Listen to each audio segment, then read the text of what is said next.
तो मैंने उनको कहा कि जो कैबिनेट मंत्री था आजम खां आजकल जेल के अंदर है संविधान की वजह से, उनका लड़का अंदर है संविधान की वजह से, गायत्री प्रसाद जेल के अंदर है संविधान की वजह से, पूर्व मुख्यमंत्री जयललिता जेल के अंदर थी संविधान की वजह से, अतीक अहमद अंदर है संविधान की वजह से, मुख्तार अंसारी अंदर है संविधान की वजह से, सैकड़ों नाम लिए जा सकते हैं। इसका मतलब है कि देश में अगर कोई ताकतवर है तो वो कानून है, संविधान है। संविधान का राज अगर कायम होगा तो हम सब की स्थितियां सुधर जाएंगी। मैं खास तौर से मोस्ट पीपल एसोसिएशन के जो साथी आए हैं उनके लिए भी दो लफ्ज बोलना चाहता हूं। ये जो लोग हैं, सामाजिक संगठन चलाने वाले जो लोग हैं, ये गांव-गांव में जाते हैं, गांव-गांव में मेहनत करते हैं हमारे अनपढ़ किसान लोगों के बीच में। तो इन लोगों को पता चला कि एक बहुत महत्वपूर्ण बात है कि हमारा समाज भूमिहीन है। जो भूमिहीन लोग हैं उनके लिए आप जानते हो कि हमारे भारत के संविधान में जो प्रॉपर्टी राइट लिखा है वो पहले फंडामेंटल राइट था, फंडामेंटल राइट से निकाल के उसको सिंपल राइट बना दिया और उसके परसुएंस में उत्तर प्रदेश राजस्व संहिता 2006 है जहां लोगों को रहने के लिए और किसानी करने के लिए भूमिहीनों को पट्टा देने का प्रावधान है ना, प्रावधान है। लेकिन सवाल यह है कि जो हुकूमत में बैठे नेता लोग हैं, जो हुकूमत में बैठे अधिकारी हैं और जिन लोगों की वो जमीन है जिनसे सरप्लस कर लोगों को दी जाती है वो देने को तैयार ही नहीं है। जब ये लोग हमारे संपर्क में आए तो इन्होंने बोला सर हमारे भूमिहीनों की थोड़ी सी मदद कीजिए। तो फिर हमने इनको जो भूमि राजस्व संहिता में 122, 123, 126 के जो प्रोविजंस हैं। मैं advocate BM Singh, doctor Ambedkar राष्ट्रीय अधिवक्ता संघ का राष्ट्रीय संयोजक। क्या कार्यक्रम है आज का?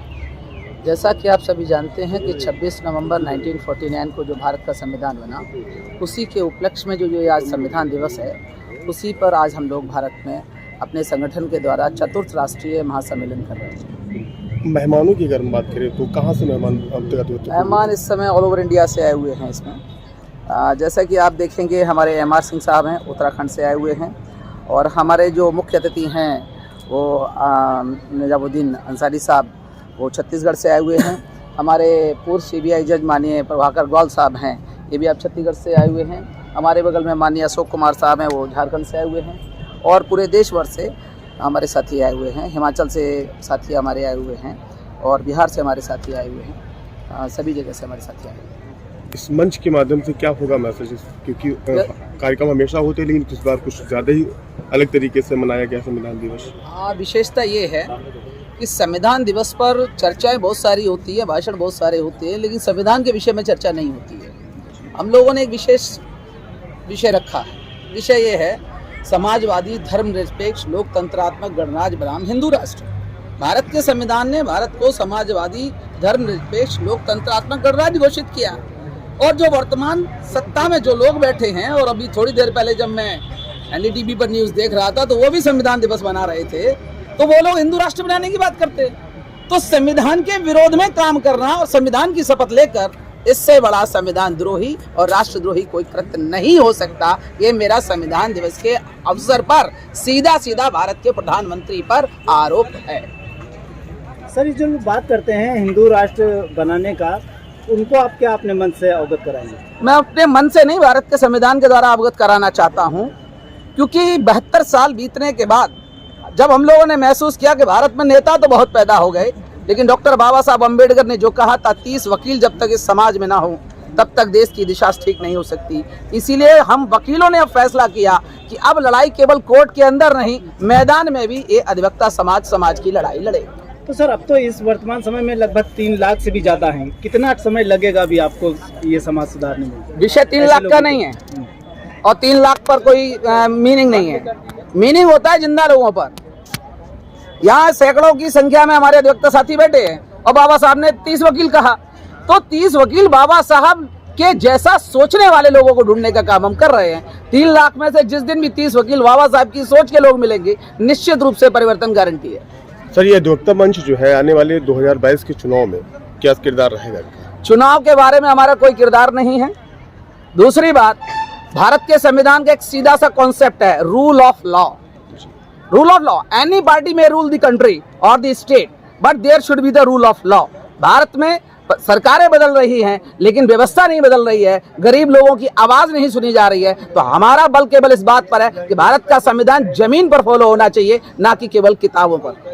नहीं सर, संविधान का विरोध करने वाली सरकार तो सिर्फ बीजेपी ही रही। हर मंच पे अगर देखा गया है तो हमेशा शोषण संविधान का हुआ है, तो इसी सरकार में हुआ है। मैं वैसे अपने मीडिया के साथियों को कहूँगा और इनके माध्यम से देश भर में ये कहना चाहता हूँ, बीजेपी तो केवल एक मोहरा है, उसको संचालित करने वाले आरएसएस के लोग हैं। तो डॉक्टर अंबेडकर राष्ट्रीय अधिवक्ता संघ नेतागिरी के लिए नहीं बना है। जो लोग भारत के संविधान के विरोध में काम कर रहे हैं, ऐसे आरएसएस के संगठन को अब संविधान जमीन पर पढ़ाने के लिए बना है। सर, एक्ट बदलने की बात कही जाती है, कुछ लोग कहते हैं कि एक्ट बदल सकते, क्या एक्ट धारा कोई बदली जा सकती है, उसमें संशोधन ही करने योग्य है? एक्ट बहुत छोटी चीज है, एक्ट बदले जा सकते हैं, रिपील किए जा सकते हैं, सब कुछ कर सकते हैं। मेन चीज है भारत का संविधान। Nobody is above the Constitution of India. Everything is under the Constitution of India. Even the CGI or the Prime Minister or the President of India, anybody who is residing in India, he is under the Constitution. He is bound to follow the Constitution. इसलिए भारत के संविधान ने संशोधन की इजाजत दिया, भारत के संविधान को नष्ट करने की इजाजत नहीं दिया। संशोधन करेंगे, उद्देश्य को ध्यान में रखकर, जनता के हितों को ध्यान में रखकर, नष्ट करने के लिए नहीं कर सकते। सर, संशोधन करते करते संविधान को ही वो खत्म करना चाह रहे हैं और वो खत्म करना चाह रहे हैं, इसलिए डॉक्टर अंबेडकर राष्ट्रीय अधिवक्ता संघ ऐसा खत्म करने वालों का इंतजाम करने के लिए काम कर रहा है।